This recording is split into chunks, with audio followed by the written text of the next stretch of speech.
kaya. Pero power supply surges detected during the previous power on. ASUS anti-surge was triggered to protect system from unstable power supply unit. Okay. Yan, press F1 to run setup. Madali lang to. Pinaka-simple natin gawin o simple natin pwedeng gawin dito. Punta ka sa BIOS setup mo, sundin natin yung nasa ating BIOS screen o sa ating boot screen. Press F1 lang. And then after mag-press ng F1, edi punta ka doon sa pinakadulo, if I'm not mistaken, sa sa AMI BIOS sa dulo yung nakalagay sa boot.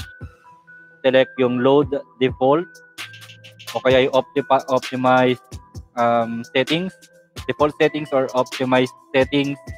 Then pag natapos yon, save and exit, tapos restart niyo yung computer niyo and see if itong problem na to has been resolved. Yun yung pinakaunang-unang step. Then sakali error na nakatanggap mo dito, then it's time to move on sa mga iba pa mga procedures pagdating sa